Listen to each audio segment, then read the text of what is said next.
니키 화이트헤드 씨의 출생지는 감옥 안에 있는 의료시설이었습니다. 그녀의 어머니는 마약 소지죄로 감옥에 수감되어 있을 때 니키 씨를 낳았던 것이죠. 결국 그녀는 할머니에게 도맡아 키워졌지만 아무래도 제대로 된 가정교육을 받지 못했습니다. 그러던 중 17세가 되던 때 당시 사귀던 남자친구에 의해 쌍둥이를 임신했습니다. 그 쌍둥이의 이름은 테스미아 화이트헤드, 제스미아 화이트헤드로 지어졌습니다. 그들이 세상에 태어났던 날은 1993년 11월 27일이었습니다. 가족은 아이들을 부를 때 테스와 제스라고 불렀습니다. 이 아이들은 엄마와 증조할머니인 델라 프레지어와 함께 12살이 될 때까지 같이 살았고, 니키 씨는 아이들에게 조금 더 좋은 환경에서 살 수 있도록 그 집에서 20마일 정도 떨어진 조지아주 락데일 카운티의 코니어스로 이사했습니다. 자신이 자랐던 환경과는 다른 곳에서 잘 크길 원했던 것이었죠. 그럴만도 했던 게 여지껏 쌍둥이 아이들은 학교에서 A를 놓쳐본 적이 없던 매우 똑똑한 아이였고, 아이들의 재능을 더 키워줄 수 있도록 춤과 음악 수업을 따로 받을 수 있도록도 했습니다. 그래서 엄마와 증조할머니는 아이들이 하버드 대학 같은 훌륭한 대학교를 갈 것이라 생각했었습니다. 아이들은 이처럼 학교에서 뛰어난 모범생이었고 그녀도 자신의 직장에서 자리를 잡는 듯 보였습니다. 그러던 몇 년 뒤 어느 날인 2010년 1월 13일 제스와 테스는 911로 신고전화를 합니다. 자신의 어머니인 니키 씨가 죽은 채로 화장실 욕조 안에 누워있다는 신고였죠. 곧바로 현장으로 출동한 경관들은 참혹함에 경악을 금치 못했습니다. 그곳은 마치 아주 끔찍한 살인마가 온 집안을 지옥으로 만들어 놓은 듯이 온통 피투성이었기 때문이었죠. 집안에 있는 바닥, 카페트, 벽, 가구, 옷, 신발, 어디든 피가 묻어 있었습니다. 그리고 물이 받아진 욕조 안에 누워있던 니키의 상태는 더 끔찍했습니다. 칼로 수없이 찔린 듯한 상처와 그로 인해 거의 절단이 나 있던 척수가 보였기 때문이었습니다. 보고서에 따르면 등과 배, 목, 팔 등 총 80회의 칼에 찔린 자상과 등 뒤에는 칼로 인해 절단된 척수가 확인되었다고 했습니다. 한편 사망한 어머니를 발견한 테스와 제스는 경찰서에서 간단한 인터뷰를 하기 위해 구급차를 타고 이동 중이었습니다. 구급차를 타고 왔던 이유는 아이들이 끔찍한 현장을 보고 혹시 정신적 트라우마 같은 게 오지 않았을지 간단한 검사를 하기 위해서였죠. 이 구급차에는 사건 담당 형사팀장이었던 제키 던 씨도 같이 타 있었습니다. 그는 차에서 평범하지 않은 모습을 봤다고 했습니다. 쌍둥이 중 한 명이 계속해서 자신의 팔을 무는 것을 봤습니다. 그래서 저는 아이들에게 얘야 왜 그러는 거니? 라고 물었더니 자기는 심란할 때마다 자기 팔을 무는 습관이 있다고 답했죠. 경찰서로 도착한 아이들은 켄 스위프트 형사와 간단한 이야기를 했습니다. 아이들이 심란해하는 듯 보여 진정시켜주려 말을 건넸다고 했습니다.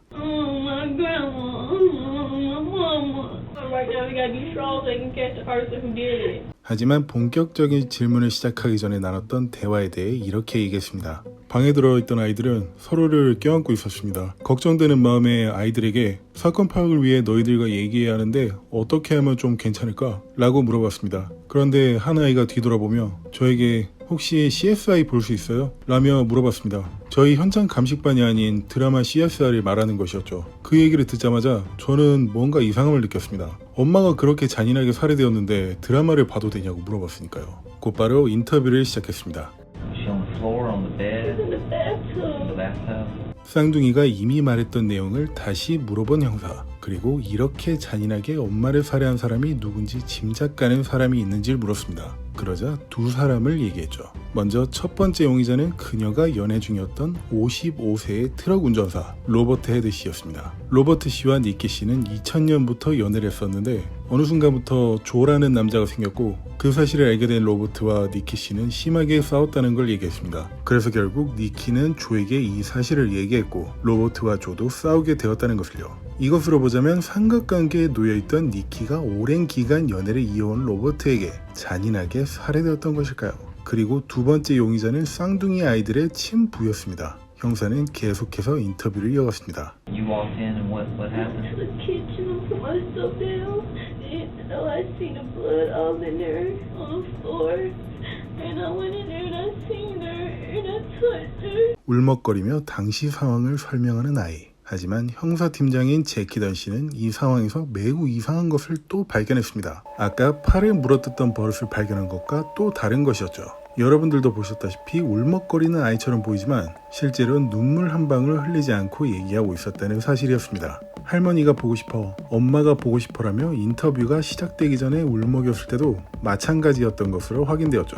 뇌 전문가들은 이렇게 얘기하곤 합니다. 사람이 너무 충격적인 상황을 마주하게 되면 뇌에 전체적인 영향을 주며 그중 감정을 담당하는 편도체에도 영향을 줘 한동안 아무런 감정을 느끼지 못하는 상태에 놓일 수 있다고요. 하지만 겉으로 훌쩍이는 모습을 보아 그 정도로 충격을 받은 것 같지는 않아 보입니다. 그렇다면 눈물은 왜 나지 않았던 것일까요? 어쨌든 계속 인터뷰를 이어갑니다. What time did y'all leave the house this morning? We missed the bus, so we had to walk. You walked all the way to Rockdale? It's not far. About what time did you leave? 아침 7시 30분에 집에서 나갔고 그리 멀지 않은 학교까지 걸어서 갔다는 쌍둥이 자매. 하지만 인터뷰를 밖에서 지켜보던 제키 팀장은 이상한 점을 또 발견했습니다. 둘 모두 대답할 수 있는 부분들인데도 불구하고 거의 제스만 대답하고 있었기 때문이었죠. 울먹이지도 슬퍼하지도 않으면서 말이죠. 그래서 일단 테스를 다른 방으로 데려가고 제스 혼자 남게 했습니다. 그리고 아까부터 계속 끼고 있던 장갑을 벗게 했습니다. Let me see your hands and your arms. What happened here? I got into a fight. Did you get in a fight with her? 그녀라고 가리켰던 사람은 바로 다른 방에 있던 테스였고 상처를 보니 꽤 심하게 싸운 듯 했습니다. 먼저 장갑을 벗은 손과 팔에는 지금 옆에서 보실 수 있는 상처들이 있었습니다. 손가락과 팔에는 누가 봐도 뭔가 날카로운 것에 베었다고 할 만한 상처가 있었죠. 칼 같은 거라도 들고 싸웠던 것일까요? 그리고 나머지 상처들은 물린 자국들이었습니다. 아까 불안한 상태에 놓이면 무는 습관이 있다고 얘기한 거 기억나실 겁니다. 인터뷰 중인 형사에게도 똑같이 설명했죠. 그런데 뭔가 또 이상한 점이 있었죠. 보통 불안함을 느껴서 문다면 상처가 생길 정도로 물어뜯진 않을 텐데 보시다시피 살점이 조금 떨어져 나갔을 정도로 세게 물었습니다. 그래서 제스의 정신과 병력을 조사해봤지만 전혀 없던 것으로 확인되었습니다. 이러한 형식적인 인터뷰들을 진행하다가 브레이크 타임을 가졌고 제스는 그 방에 있던 한 형사에게 이런 얘기를 합니다. You think we did it? I don't think y'all did nothing. Why you say that? It seemed like it. Who said that? Well, it just seemed like how y'all was questioning us and stuff. It just seemed like y'all think we did it. 이상하군요. 그냥 모두 형식적인 것들이었는데 어떤 부분에서 저런 느낌을 받은 것이었을까요? 그리고 다른 방에 있던 테스에게도 마찬가지 질문들을 했고 마지막으로 현재 심정이 어떤지 물었습니다. I'm never gonna be happy now. Cause somebody was selfish and took my mom away from me. 지금 이 말을 들으면서 여러분 중 몇 분은 이런 생각을 하셨겠죠. 또 눈물을 안 흘리면서 저런 얘기를 하고 있는 거겠지. 네, 테스는 정말로 눈물 한 방울 흘리지 않고 저 얘기를 하고 있었습니다. 이것으로 형사들은 인터뷰를 끝냈고 이것을 바탕으로 사실관계를 파악하기 시작했습니다. 먼저 제스가 얘기했던 두 명의 남성에 대한 조사였죠. 첫 번째로 삼각관계였던 로버트 헤드 씨. 그는 트럭 운전사로 미국 전역을 다녔는데 사건 시각 당시 조지아주에서 멀리 떨어진 곳에 있었던 것으로 확인되어 용의선상에서 제거되었습니다. 두 번째로 쌍둥이 자매의 생물학적 아버지라고 할 수 있는 남성. 그는 캐나다에서 결혼해서 잘 살고 있었습니다. 물론 사건 시각 당시에도 캐나다에서 시간을 보내고 있었다는 사실이 확인되었죠. 그렇다면 형사들이 의심해봐야 할 사람은 아까 인터뷰를 진행했던 쌍둥이 자매였습니다. 아까 보셨듯 뭔가 이상한 점들이 많이 보였으니까요. 일단 사건 당일 아이들이 등교했던 날 걸어왔다고 한 경로에 있던 CCTV들을 확보했습니다.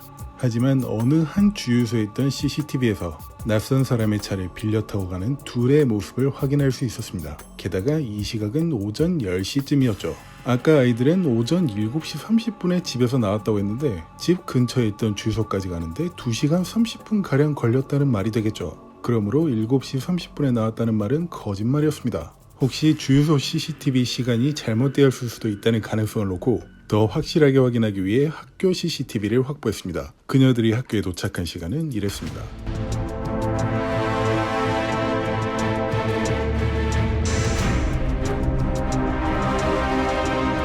이것을 바탕으로 그녀들이 거짓말을 했다는 것은 확실해졌습니다. 하지만 왜 거짓말을 했던 것일까요? 거짓말을 해야만 했던 이유는 대체 무엇이었을까요? 이것을 바탕으로 확실한 증거를 찾기 위해 감식반을 통해 니키의 사체를 조사하기 시작했지만 이미 물로 깨끗하게 씻겨졌던 상태라 손톱 밑과 같은 곳에서 다른 사람의 DNA는 발견되지 않았습니다. 하지만 얼마 뒤 현장에서 발견된 한 부츠에서 뭔가가 발견됩니다. 바로 그 부츠 안에서 휴지로 감싼 머리카락 뭉치가 발견된 것이죠. 켄 스위프트 형사는 이렇게 얘기했습니다. 그 집은 여자들만 사는 집이었기 때문에 머리카락이 발견되는 건 놀라운 일이 아니었습니다. 하지만 부츠 발가락이 들어가는 가장 깊숙한 곳에 휴지로 꽁꽁 쌓여진 머리카락 뭉치는 좀처럼 보기 흔한 일은 아니죠. 누군가 숨겨놓은 듯 보이는 휴지로 감싼 머리카락 뭉치. 마지막으로 가장 의심이 갔던 제스의 팔에 있던 자신이 물어서 생긴 거라 했던 상처. 검시관을 통해 상처의 사이즈를 바탕으로 니키의 치아와 대조하기 시작했습니다. 결과는 놀랍게도 니키의 치아와 완벽하게 일치했죠. 검시관은 이 사실을 놓고 혹시나 하는 마음에 니키의 치아 사이사이를 조사하기 시작했고 거기서 누군가의 살점과 머리카락으로 보이는 것을 확보했습니다. 그 살점과 머리카락의 주인은 DNA 대조 결과 쌍둥이의 것으로 밝혀졌습니다. 하지만 테스와 제스 둘 중 누구의 것인지는 알 수 없었죠. 쌍둥이니까 DNA는 똑같았으니까요. 이것들을 놓고 형사들은 쌍둥이의 범행 당일을 이렇게 추측했습니다. 쌍둥이는 어떤 이유로 해서 아침에 엄마와 싸웠다. 그리고 쌍둥이 중 누군가 칼 같은 흉기를 들고 니키를 수없이 찌르기 시작했고 피는 온 사방에 튀기 시작했다. 이 상황에서 그녀는 살기 위해 닥치는 대로 딸들을 물어뜯었고 머리채를 휘어잡았다. 머리채가 잡힌 쌍둥이 중 누군가가 머리카락이 한 움큼 뽑혔다. 결국 사망한 니키를 증거를 없애기 위해 물로 깨끗하게 씻기고 욕조에 담궈놨다. 자신들은 사건 현장에서 증거가 될 만한 것들을 없애야 하니 머리카락 뭉치를 휴지로 감싸서 안 보이도록 부츠 깊숙이 넣어놓고 깨끗하게 씻었다. 그리고 알리바이를 만들어야 했으므로 학교에 갔다가 집으로 돌아오자마자 911에 신고했다. 하지만 경찰에게 물린 상처를 감춰야 했기 때문에 본인이 그런 습관이 있는 것으로 위장했다. 그런데 머리카락까지 물어뜯었을 정도라면 니키 씨는 과연 얼마나 절박했던 상황이었을지 상상이 가지 않습니다. 그리고 이게 사실이라면 이들에게 과연 감정은 있는 것일까요? 어쨌든 순전히 증거들을 바탕으로 만들어진 가설이었습니다. 이 가설을 세울 수 있을 때까지 여러 증거들을 확보하고 조사했던 시간은 약 4개월 정도였습니다. 그 4개월이라는 시간 동안 쌍둥이 자매인 테스와 제스는 평소와 다름없이 정상적인 학교 생활을 하며 친구들과 어울렸고 파티에 참석해서 놀기도 했습니다. 결국 경찰은 법원을 통해 구속영장을 발부받아 학교에 있던 쌍둥이를 체포했습니다.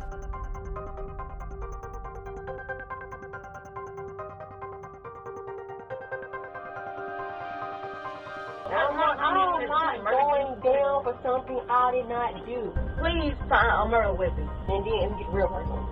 Thank you.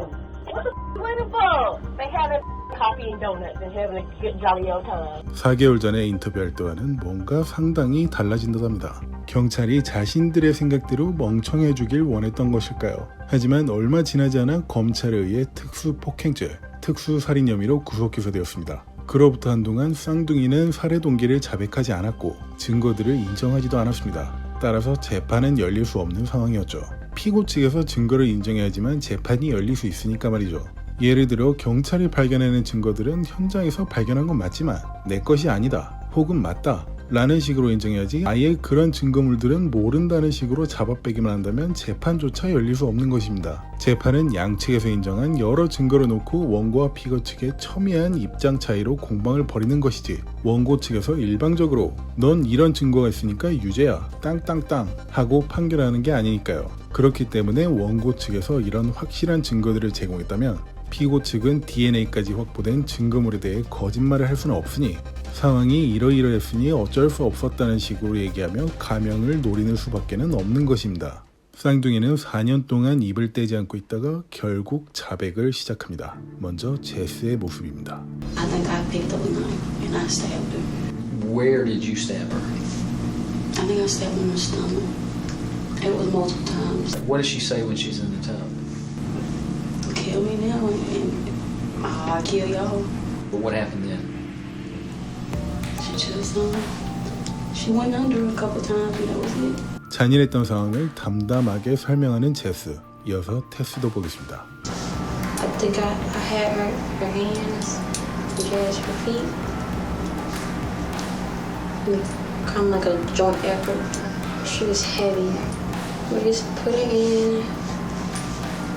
The water was turned on. At some point in time, you did realize that morning your mom was dead. Yeah. 역시 담담한 자백입니다. 자신들의 엄마를 살해했는데 어떻게 하면 이렇게 담담할 수 있었던 것일까요? 얼마 뒤 열린 재판에 참석했던 원고 측 증인인 마이라 스크러그스 K9 경관과 피고 측 증인인 증조할머니인 델라 씨에 의해 확실히 알 수 있었습니다. 델라 씨는 손녀인 니키와 증손녀인 테스와 제스의 관계를 증언해줄 증인이었죠. 니키는 아이들이 12살이 될 때까지 저희 집에서 생활했어요. 그리고 애들이 7살일 때부터 로버트라는 트럭 운전사와 연애를 하다가 2009년인 12살이 됐을 때 아이들을 데리고 독립했어요. 하지만 독립해서부터 아이들은 뒷전이었어요. 저에게 전화를 해선 엄마랑 살기 싫고 할머니와 살고 싶다는 얘기를 하곤 했죠. 신체적인 학대를 한다는 이유로 말이에요. 그래서 저는 아동보호국을 통해 아이들 양육권을 가져왔어요. 아이들은 제가 키우려 했죠. 그런데 그녀는 다시 양육권 소송을 걸었어요. 자기가 키우겠다고 말이죠. 당사자인 아이들은 재판에서 저와 살겠다고 분명히 밝혔어요. 그렇지만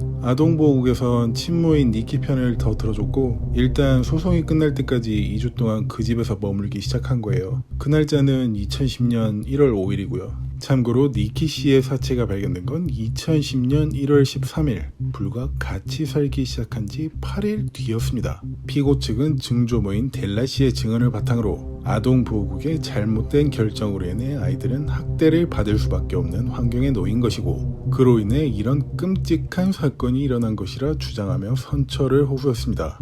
이어서 원고 측에선 증인인 마이라 경관이 증언을 이어가기 전 한 911 신고를 틀어줬습니다. Conyers 911, where's your emergency? I just woke up and my daughter's gone at the house. How old is your daughter? Oh, Lord, 13. 그리고 곧이어 마이라 경관이 증언을 이어갔습니다. 이 신고는 니키 씨가 2010년 1월 7일 새벽에 911로 신고한 것이며 제가 출동했습니다. 아이들은 아침이 돼서야 돌아왔고 엄마가 강제로 휴대폰을 뺏어가서 남자친구를 만나러 몰래 나갔다는 것뿐이었다는 얘기를 했습니다. 저는 별다른 일이 아니라고 생각하고 철수했지만 며칠 뒤 다시 연락이 왔습니다. 마찬가지로 니키 씨의 신고였는데 이번엔 아이들과 다퉜다는 신고였죠. 현장에 도착하자마자 아이들은 저에게 엄마와 살고 싶지 않고 할머니와 살게 해달라고 얘기했습니다. 반면에 어머니인 니키 씨는 뭔가 두려운 듯한 얼굴 표정을 하고 있었고 신고할 때와는 다르게 아무 말도 하지 않았습니다. 저는 1시간 정도 이들과 얘기를 나눈 뒤 진정된 것처럼 보여서 철수했습니다. 아니, 철수하는 척하고 그 집 근처에서 대기하고 있었죠. 니키 씨가 딸들을 두려워하는 듯한 느낌을 많이 받았기 때문이었습니다. 그리고 약 3분 정도 지나자마자 그 집 쪽에서 비명소리가 들리기 시작했습니다. 저는 곧바로 그쪽을 향해 달려갔고 문 밖으로 맨발로 뛰쳐나오는 니키 씨를 발견했습니다. 그래서 무슨 일이냐고 물어보니 제가 집을 떠나자마자 아이들이 자기를 공격했다는 것이었죠. 그래서 아이들에게 무슨 일인지 물어보니 제가 떠나자마자 자신들은 할머니한테 못 가고 엄마와 살아야 된다며 때리기 시작했다는 말을 했습니다. 하지만 니키 씨의 목과 가슴 쪽에 있는 누군가 핥히거나 붙잡은 듯한 상처를 보고 아이들이 거짓말을 하고 있었다는 것을 알 수 있었습니다. 참고로 그 일로 법정은 10대에 겪는 사춘기 시절 반항 정도로 판단하고 간단한 상담 처분으로 마무리 지었다고 했습니다. 그리고 그로부터 며칠 뒤 이 끔찍한 사건이 터진 것이었죠. 2014년 2월 7일 결국 판사는 쌍둥이가 비록 4년 동안 증거를 인정하지 않았지만 검사 측과의 합의를 통해 자신의 죄를 인정하면 감형시켜주겠다는 약속을 했던 이유로 징역 30년을 판결하였습니다. 참고로 가석방 자격은 3년 후인 2017년부터 있었습니다. 한마디로 3년간만 가석방이 없는 30년형이었던 것이죠. 죄질에 비해 놀랄 정도로 형량이 가볍다는 생각은 저만 하고 있는 건가요? 참고로 2019년 현재까지는 가석방 신청이 기각되었다고 합니다. 어쨌든 서로 각자 다른 감옥에 수감되었고 그중 제스가 수감된 R&A 교도소에서는 2015년에 수감자들을 위해 특별한 행사를 마련했습니다. 고등학교 졸업장을 딸 수 있도록 한 수감자들의 사회교화 시스템 중 한 가지였습니다. 제스는 이 졸업식에서 졸업생 대표를 맡아 단상에서 소감도 발표하는 등 보람찬 시간을 보냈습니다. Really hard. I stayed up all night some days to finish some of the things they gave me. 놀랍군요. 매우 밝아졌습니다. 마치 사건 피해자가 이제서야 근심을 덜어버린 듯한 모습을 보는 듯하네요. 그리고 이 자리에 참석한 사람 중 증조 할머니인 델라 씨도 있었습니다. 그녀의 소감은 제가 먼저 인사드리고 보도록 하겠습니다. 저는 쇼킹TV 톰슨이었습니다. 피해자만 고통받는 세상이 되지 않았으면 좋겠습니다. I am so proud of her. I feel so good about what she accomplished. And I always wanted to see this day come, that she graduated and moved on to things that she wants to do in life because she's a very gifted girl.